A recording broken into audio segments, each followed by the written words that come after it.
Hello friends, আমি দেবজ্যোতি। তো আজকে আমরা কথা বলবো কেন সচিন তেন্ডুলকার গ্রেটেস্ট, গোট।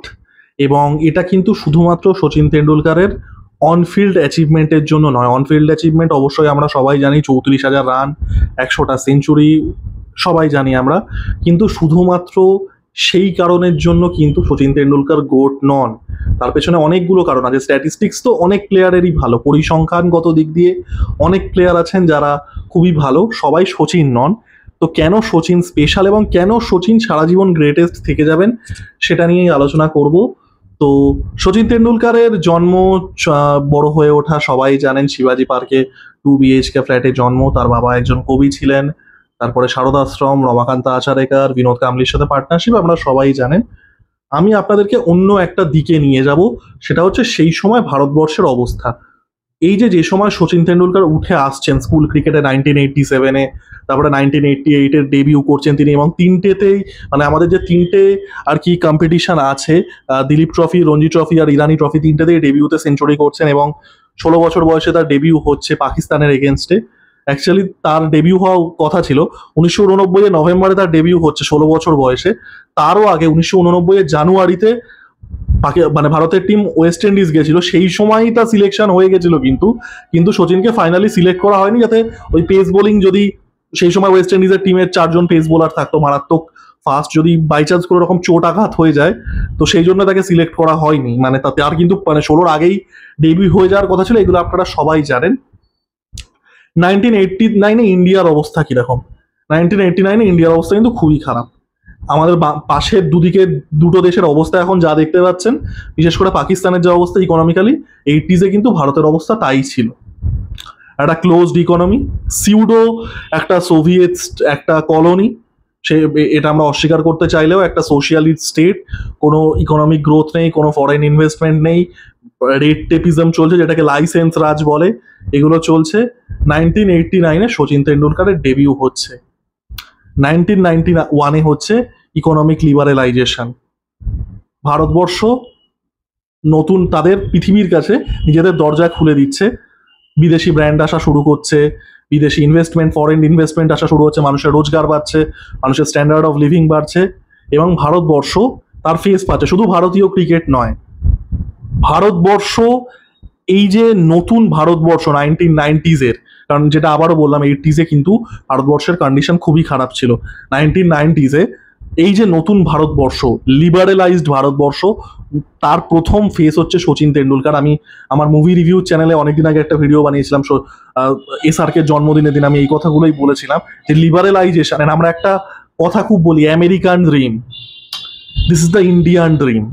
একজন মিডল ক্লাস ছেলে, সাধারণ দেখতে, ছোটখাটো হাইট আর মেয়েলি গলার আওয়াজ, he is becoming the face of India. 1990-এ প্রথম সেঞ্চুরি ম্যানচেস্টারে, তারপরে 1992-এ দুটো ফেমাস সেঞ্চুরি, যেটা সচিন তেন্ডুলকারকে কোথাও গিয়ে গ্লোবাল স্টেজে প্রমিনেন্স দিচ্ছে। অস্ট্রেলিয়ার এগেনস্টে একটা সিডনিতে, যেটাতে রবি শাস্ত্রীও 200 করেছিলেন, তারপরে পার্থে সেই বিশ্ববিখ্যাত সেঞ্চুরি ফার্স্ট পিচে, তারপরে 1993-তে যেটাকে ব্রাউন ওয়াশ বলা হয়, যেটা ইংল্যান্ডকে 3-0 হারাচ্ছে ভারতের মাঠে, সেখানে 165 তিনি করছেন, তার ভারতে প্রথম century. He is becoming the face of Indian cricket. এবার আপনারা 1990s-এর ইন্ডিয়ান টিমটা দেখে নিন, it was not a strong team. আমরা যে ব্যাটিং অর্ডারটা দেখতে পাই, VVS লক্ষ্মণ, সৌরভ গাঙ্গুলি, বীরেন্দ্র সেহবাগ, তারপরে সচিন, রাহুল দ্রাবিড় অবশ্যই, এটা কিন্তু লেট 90s, মানে 1996 থেকে তাদের ডেবিউ হচ্ছে, বাট তারা ডেবিউ করেই তো যে রান করা শুরু করছেন তা তো না। এটা কিন্তু আর্লি 2000s থেকে এই যে কম্বিনেশনটা, এই ফ্যাব 5 যেটাকে আমরা বলি, এটা কিন্তু মানে ওই লেট 90s-ও আমি বলবো না, আর্লি 2000s থেকে কিন্তু সেইভাবে পারফর্ম করা শুরু করছে। অবভিয়াসলি সেহবাগের ডেবিউ হচ্ছে 2001-এ, তার আগে Laxman as a opener try করেছিলেন, সাকসেসফুল হয়নি। Dravid was inconsistent, Sourav Ganguly. তো 90s-এ Sachin Tendulkar was all alone. Sachin Tendulkar যখন ব্যাট করছে, তখন ভারত জেতার আশা আছে। সচিন তেন্ডুলকার ব্যাট না করলে, যখন আউট হয়ে যাচ্ছে, ভারতের আশা শেষ। আপনারা আপনাদের বাড়ির বড় লোকে, মানে যারা একটু বয়স্ক, যারা 90s-এ ক্রিকেট দেখেছে, জিজ্ঞাসা করতে পারেন, লোকে সচিন তেন্ডুলকার বিয়ে করলে বন্ধ করে দিত টিভি। এগুলো আমার নিজের মার মুখ থেকে শোনা, আমি তো তখন জন্মাইও নি, এগুলো আমার মার মুখ থেকে শোনা। Sachin Tendulkar was the hope. 16 বছর বয়সে শুরু করছে সচিন তেন্ডুলকার, এমনি বেবি ফেসড একটা চেহারা, এবং তার এই যে মানে হয় না, মানে আমাদের ভারতীয়দের কাছে হয়তো কোনোদিনই তার বয়সটা বাড়েনি, সবাই তাকে ওই মানে বাড়ির ভাইয়ের মতো, যারা ধরুন মানে যারা একটু বড় তারা নিজেদেরকে ভাইয়ের মতো দেখছে, যারা মাতৃস্থানীয় তারা তাকে সন্তানের মতো দেখছে। হি ওয়াজ অলওয়েজ দ্যাট ফিগার। এবং মানে অকল্পনীয় একজন ক্রিকেটার। আমি একটা ছোট্ট স্ট্যাটিস্টিক্স দিচ্ছি কতটা ডিপেন্ডেন্ট ছিল ভারতবর্ষ। এবং আমি তো ম্যাচ ফিক্সিং আমি পরে আসছি। 2023 সালে বিরাট কোহলি পৃথিবীর সব থেকে বড় ব্যাটসম্যান, তার 34-35 বছর বয়স, 765 রান করছেন ওয়ার্ল্ড কাপে, যেটা ঘরের মাঠে হচ্ছে। বিরাট কোহলি টিমের কত পার্সেন্ট রান করেছিল বলুন তো? 24 পয়েন্ট সামথিং, 24.25 আই গেস। 1996 সালে যখন ভারতবর্ষে বিশ্বকাপ হয়েছিল, ভারতবর্ষ পাকিস্তান আর শ্রীলঙ্কাতে, সচিন তেন্ডুলকর কত পার্সেন্ট রান করেছিল বলুন তো? 36%, 36%, দ্য হাইয়েস্ট এভার। তার বয়স কত? 23। ডিপেন্ডেন্স বুঝতে পারছেন? 23 বছর বয়সে 36% রান। সেমিফাইনালটা এখনো স্কোর কার্ড দিয়ে দেখে নিন। সচিন করার পরে, সচিন আউট হওয়ার পরে ব্যাটিং কোলাপস হয়ে যাচ্ছে, তারপরে তো ইডেনের ক্রাউড তো একটা দাঙ্গা টাইপের করে দিচ্ছে, আগুন ফাগুন লাগিয়ে দিচ্ছে, সেটা আমি বাদ দিচ্ছি। ডিপেন্ডেন্স। আর কে ছিল? আজহারউদ্দিন ওয়াজ ইনকনসিস্টেন্ট। প্রচুর লোকের আমি দেখেছি মোহাম্মদ আজহারউদ্দিন সম্পর্কে একটা মানে খুবই একটা নস্টালজিয়া টিন্টেড একটা ভিউ আছে। আপনারা স্ট্যাটিস্টিক্স দেখে নিন। আমি তো মোহাম্মদ আজহারউদ্দিনকে ব্যাটিং করতে দেখিনি। আমার ইয়ের আগেই আর কি তিনি ভেঙে যান আর কি ওই ম্যাচ ফিক্সিং করে। আমার 2004 সাল থেকে খেলা দেখা শুরু। আপনি মোহাম্মদ আজহারউদ্দিনের ব্যাটিং রেকর্ড দেখে দিন, ইন্ডিয়ার বাইরে জীবনে রান পায়নি। ইন্ডিয়া আর ইংল্যান্ডে বোধহয় একটা সিরিজ ভালো করেছিল 1990-তে, যেটা ওই সচিন তেন্ডুলকারের প্রথম সেঞ্চুরি আসছে। তারপর দিয়ে কোথাও রান পায়নি। অন্যান্য ব্যাটসম্যান যারা ছিল দেওয়ার ইনকনসিস্টেন্ট। বিনোদ কামলি 2টো ডাবল সেঞ্চুরি করেছিল কেরিয়ারের শুরুতে, তারপরে ফিজল আউট করে যাচ্ছে। অন্যান্য যারা ব্যাটসম্যান ছিল, সিধু অন অ্যান্ড অফ ভালো খেলছে। এছাড়া অন্যান্য যারা ব্যাটসম্যান ছিল কোনো চান্সই ছিল না। ওয়ানডে ক্রিকেটে Sachin was one man army. 1998-তে সচিন তেন্ডুলকার আই থিঙ্ক বোধহয় এক বছরে 1900 সামথিং রান করেছিল শুধু ওডিআইতে। সে সময় তো শুধু টেস্ট আর ওডিআই ছিল দুটো ফরম্যাটে। 1900 সামথিং, 1900-র কাছাকাছি। 7টাও না, 9টা সেঞ্চুরি ছিল। 25 বছর বয়স তার, 9টা সেঞ্চুরি। তার মধ্যে তো ডিজার্ট স্টর্মের দুটো আছে, 143 আর 134। স্কোর কার্ড দেখবেন অবাক হয়ে যাবেন। এই যে চ্যাম্পিয়ন্স ট্রফি এখন চলছে, 1998-এর চ্যাম্পিয়ন্স ট্রফির ম্যাচে সচিন তেন্ডুলকার প্রথমে ব্যাট করে 130, তারপরে বল হাতে 4টে উইকেট। দেখে নিতে পারেন স্কোর কার্ড। এবং সচিন তেন্ডুলকার দ্য বোলার যে কতটা আন্ডার রেটেড কল্পনা করা যায় না। সচিন তেন্ডুলকার দ্য বোলার আমি আলাদা একটা ভিডিও করব, তো আমি এখানে ডিটেলস আলোচনা করছি না। He was criminally underrated as a bowler. He was a fantastic partnership breaker. এবং সচিন তেন্ডুলকার জেনুইনলি অনেক ম্যাচ জিতিয়েছে। হিরো কাপের কথা, হিরো কাপ ফাইনালের কথা বলবে।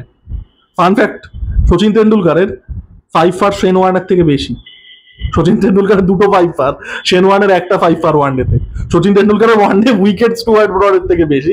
তো যাই হোক, সচিন তেন্ডুলকার তো বোলার আলাদা কোনোদিন ভিডিও করব। হি was a one man army. এবং যেটা বললাম যে লোকে ওই জন্যই দেখতে বসতো, একটা কালেকটিভ 1 বিলিয়ন দেশের। আমরা এই কথাগুলো বলি, আপনি ভাবুন একটা 23-24 বছরের ছেলে। সচিন তেন্ডুলকার যখন 2000 সাল আসছে তখন সচিন তেন্ডুলকারের বয়স 27, আমার এখনকার বয়সের থেকে কম। অকল্পনীয়, অকল্পনীয় cricketer.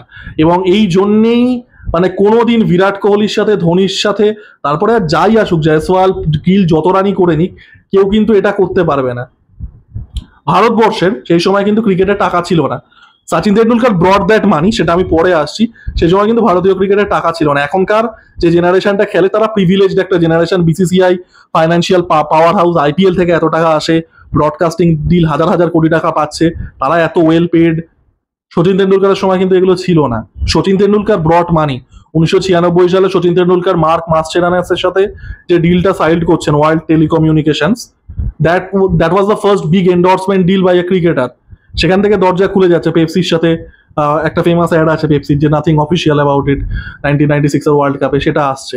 He was the person that brought money. মানে আমি যেটা বললাম না যে অনফিল্ড পরিসংখ্যান প্রচুর লোকের আছে, বাট এই যে আনুষাঙ্গিক জিনিসগুলো, যে একটা দেশের আপনি একটা কালেকটিভ, একটা 100 কোটির বেশি মানুষের একটা স্বপ্ন, একটা কালেকটিভ ফর্ম, আপনি সেটাকে মানে আমাদের যদি ইন্ডিয়াকে অ্যাজ আ 1990s বা 2000s-এও এই যে নতুন যে ইন্ডিয়াটা উঠে আসছে, একটা যদি ফিগার দিয়ে ডিফাইন করতে বলা হয় সেটা সচিন তেন্ডুলকার। অকল্পনীয় ক্রিকেটার। 2003-এ সাউথ আফ্রিকাতে ওই রকম বাউন্সি পিচে 673 রান। অনেকে আছে সচিন তেন্ডুলকারের 152 যেটা নামিবিয়ার সাথে করেছিল, এটাতে আমাদের সৌরভ গাঙ্গুলিও সেঞ্চুরি করেছে, সেটা নিয়ে কাইন্ড অফ খিল্লি করে যে নামিবিয়ার সাথে 150 করেছে। আপনি স্কোর গুলো দেখবেন তো, ইয়ের এগেনস্টে 90, আই থিঙ্ক শ্রীলঙ্কার এগেনস্টে বোধহয় 90 ছিল, সেমিফাইনালে 80 অড ছিল, শ্রীলঙ্কার এগেনস্টে আই থিঙ্ক 80 অড ছিল, পাকিস্তানের এগেনস্টে 98টা তো আছেই, কতগুলো 80s 90s score, easily 4-5টা century হয়ে যেত। লোকে একটা নামিবিয়া সেঞ্চুরি ধরে বসে থাকে। 673 রান 2003 সালে, 673 রান। বিরাট কোহলি 765 রান করছে 2023 সালে, যখন পুরো ওয়ানডে ক্রিকেটই পাল্টে গেছে, এবং তাও দেশের মাঠে। সচিন তেন্ডুলকার 2003-এ 673 রান করছে। সচিন তেন্ডুলকারের সাথে কারোর কম্পেয়ার হয় না। আমি 2004 সাল থেকে দেখেছি, তারপর থেকেই সচিন তেন্ডুলকারের কত ইনিংস আছে আমার মানে গুনে শেষ করতে পারবো না। 175 আছে অস্ট্রেলিয়ার সাথে, এটাতে ইন্ডিয়া 3 রানে চোখ করে যাচ্ছে, পুরো ইন্ডিয়ার দোষ। লাস্টে গিয়ে জিততে পারছে না, 350 আই থিঙ্ক চেস করছিল। 163 আছে নিউজিল্যান্ডের এগেনস্টে, যেখানে সচিন তেন্ডুলকার রিটায়ার্ড হার্ট হয়ে যাচ্ছে, এটা তার প্রথম 200 হওয়ার আগে, ওয়ানডেতে প্রথম 200-র আগে। ওই ম্যাচটা যদি রিটায়ার্ড হার্ট না হতো, ওটাই প্রথম 200 হতো, ড্যাম শিওর। তারপর তো সাউথ আফ্রিকার এগেনস্টে গাওয়ালিয়ারের প্রথম 200 হচ্ছেই।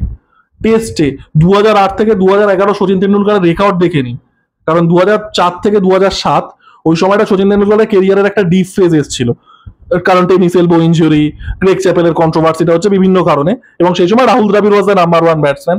2008 থেকে 11 দেখে নিন। Extraordinary cricketer. কোনোদিন ভারতীয় ক্রিকেটে এরকম ফিগার কিন্তু আর উঠে আসবে না। এবং যেটা আমি বারবার করেই বলছি, যে আপনাকে এটা বুঝতে হবে যে কালেকটিভলি সচিন তেন্ডুলকার কি রিপ্রেজেন্ট করছে। হোপ অফ 1 বিলিয়ন পিপল, মানে সচিন তেন্ডুলকারের যে সিনেমাটা আছে, Sachin Tendulkar billion dreams, that is the exact thing.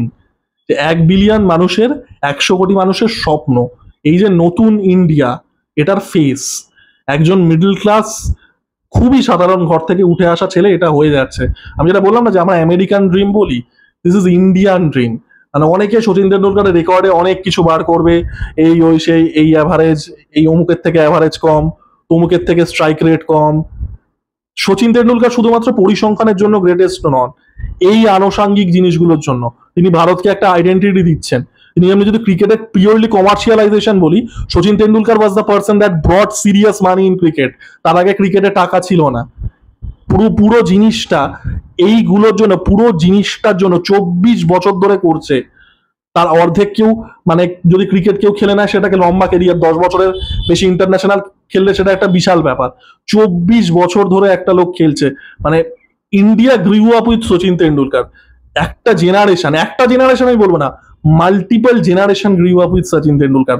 Sachin Tendulkar কিন্তু গ্রেটেস্ট শুধুমাত্র পরিসংখ্যানের জন্য নয়, পরিসংখ্যানও কোনোদিন ব্রেক হবে না, 34,000 রান কোনোদিন ব্রেক হবে না, 100টা সেঞ্চুরি বিরাট কোহলি যদি ব্রেক করতে পারে, তা না হলে কোনোদিন ব্রেক হবে না, টোটাল যা ম্যাচ খেলেছে কোনোদিন ব্রেক হবে না। বাট এইগুলো শুধুমাত্র সচিনকে কিন্তু গ্রেটেস্ট বানায় না, তার বাইরের জিনিসগুলো বানায়। তো আপনারা আমার ভিডিওটা কেমন লাগলো জানাবেন, এবং আপনাদের কি বক্তব্য আমি শুনতে ইন্টারেস্টেড হবো।